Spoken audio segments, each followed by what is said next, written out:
Title: The Beach. Richard arrives in Thailand looking for something more exciting.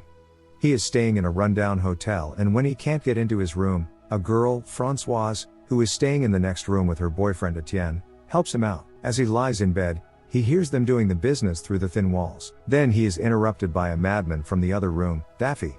He tells Richard about a secluded beach on a secret forbidden island. He does not believe such a place exists, but when he returns the next day, he finds a map pinned to his door. He goes to check on Daffy, but finds that he has taken his own life. After talking to the police, he shows his neighbors the map and tells them about the secret island. They all seem excited to go where no tourist does, and Etienne figures out the logistics. They travel 500 miles in one day and end up on a beach somewhere. Etienne points out that the island is a national park and off limits, but they can get to a nearby island and swim from there. Once again, Richard cannot get into his room because this time he lost his key, but the two surfers next to him invite him to join them.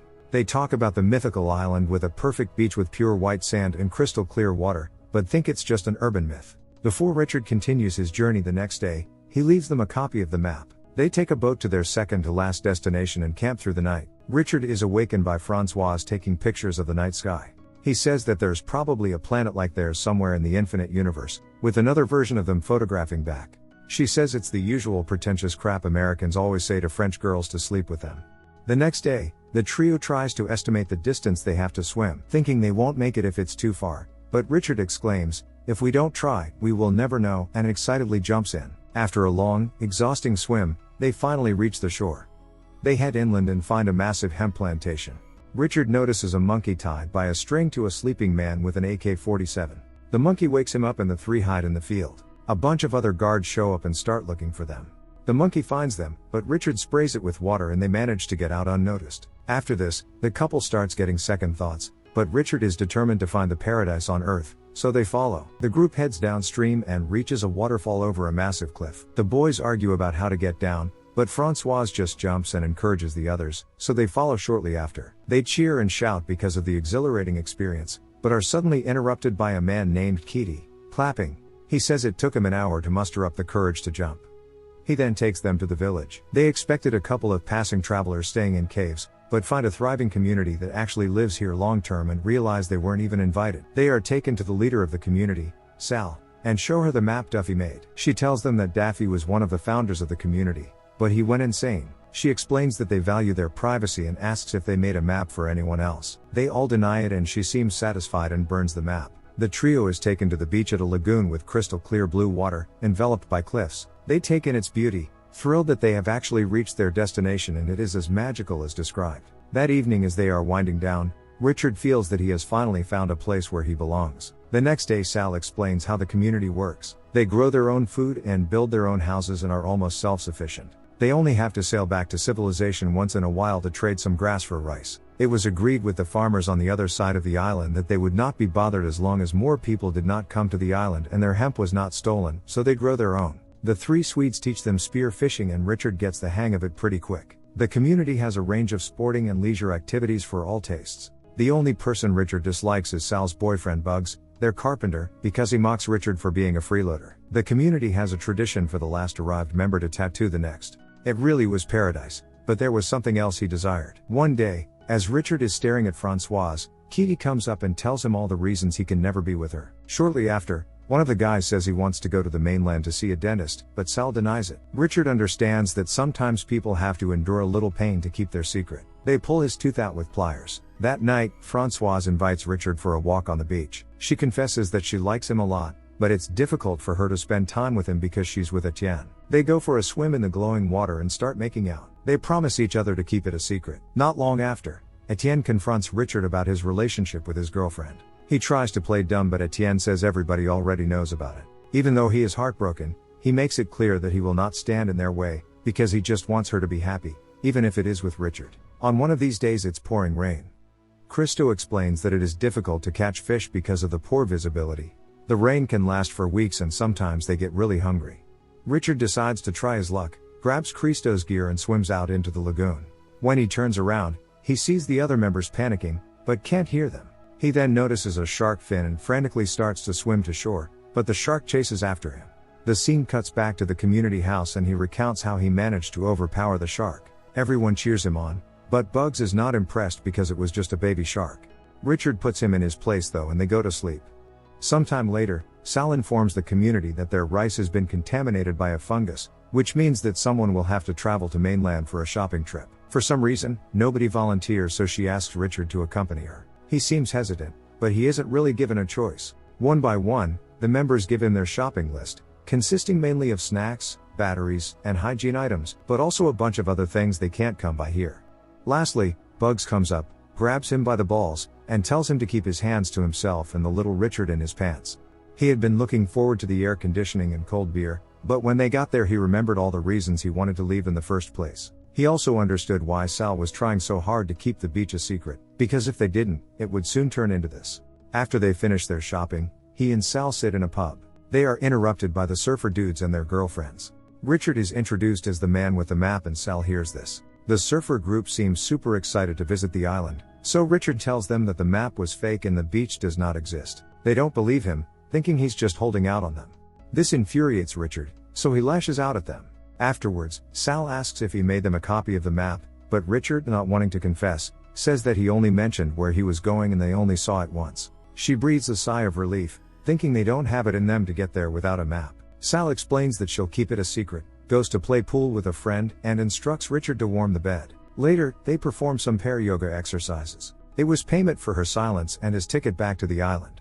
When they return, Richard hands out all the orders to the grateful members. He brings Francoise a disposable camera, but she asks if anything happened on the rice run, because people have been saying that Sal is attracted to him. Not wanting to spoil the moment, Richard promises her that nothing happened and they return to normal. Francoise takes a picture of the group. One day, while Richard is lying in a hammock playing a game, he hears panicked screams. When he goes outside, he finds that the Swedes have suffered a shark attack. One of them is missing a chunk of his leg and has a bite wound on his torso.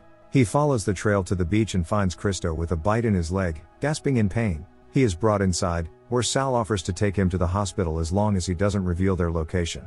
He begs for them to bring help here, because he is now terrified of water and doesn't want to go anywhere near it. Sal denies his request and tells him to either go or stay here and take his chances. The members pay their respects to Christo's friend and bury him. After the funeral, they tried going back to normal, but Christo's constant painful cries agitated the group. Richard ponders that after a major tragedy, one should either recover or die so everyone can say what a good guy you were and move on. It's the hanging around in between that really irritates people. The group decides to take Christo to a tent in the woods, ignoring Etienne's pleas. Shortly after, the community went back to normal. Out of sight, out of mind. Sometime later, Sal takes Richard to the other side of the island and shows him the surfers holding a map. She reiterates that the farmers told them no more people, but now it looks like they are handing out tour guides. Sal is furious and orders him to be here every day until they arrive to turn them away and get the map. Richard points out that they could be there for weeks, but she doesn't care. That night, Francoise comes and slaps him.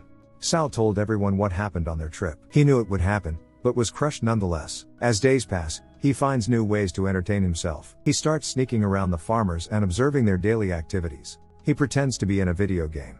The longer he stayed away from the community, the less he missed them. He found new players, even if they didn't know it yet. He starts messing with the farmers.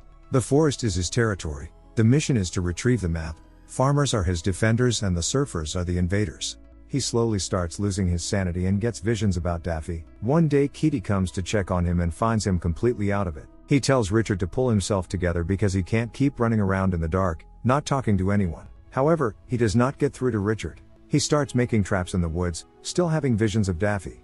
Daffy led the way, showed him the truth. Richard won't let him down. He starts sneaking around the farmers' homes, touching their weapons while they sleep. He takes one of the guys' headbands. The day has come. The surfers approach on a raft and soon reach the shore. Richard watches their every move. When they reach the hemp field, they think they're in heaven and start dancing around and singing. This attracts the attention of the guards, who approach with weapons drawn. They notice the guards and tell them it was a mistake coming here and they will leave immediately. When that does not work, they offer them money. The situation escalates and when a surfer approaches one of the farmers, he pulls the trigger. Panic breaks out and two more are shot, leaving only one girl. Richard gets into position and hisses at her as soon as she reaches the end of the field. She freezes in panic and is also shot. This causes Richard to pause for a moment and he finally seems to snap back to reality. One of the farmers runs after him, but gets caught in the trap. Richard reaches the waterfall. Oh, there goes gravity. Richard gets to the camp where they celebrate 6 years living here. Sal makes a toast to many more years to come. As Richard lurks in the shadows, he can't remember the person he once was and thinks he won't find him again as long as he stays on this island. He intercepts Françoise and tries to persuade her to leave with him. She takes him to the tent and Richard tries to convince the three of them to leave, but Etienne can't leave Christo here. He has gangrene in his leg and it's spreading. Meanwhile, the party is going hard. Richard tells them to wait for him at the boat, implying that he will take care of the Christo situation. They run off, but the farmers intercept them. Richard puts Christo out of his misery. He suffered because they refuse to let anything spoil their fun. When Richard leaves the tent, he's knocked out. The party is interrupted by the farmers. The senior farmer explains his frustrations about more people coming here with maps, threatening his livelihood and ability to send money to his family. He orders them to leave the island and everyone but Sal agrees. Richard tries to convince her, but she yells at him to be quiet because it's all his fault anyway. The farmer realizes that he was the one sneaking around, playing with their guns, and also leading new people here. He hands Sal a revolver with a single bullet and gives her the option to stay if she kills Richard. Bugs pins him to the pole. Richard begs for mercy, but Sal is determined. He says that unlike with Christo, this time everyone will see what it takes to keep their paradise going. She says they can take it and pulls the trigger, but it's a blank. Richard starts laughing. The senior farmer smirks as the community crumbles and its members leave. Everyone except Sal left on a raft and went back to their normal lives. Richard is at an internet cafe checking his email and finds the group photo from Françoise. Paradise is not the place you go to, but a moment in life when you feel that you belong. Once you find it, it lasts forever. The end. Thank you for watching. Subscribe if you'd like to see more videos like this.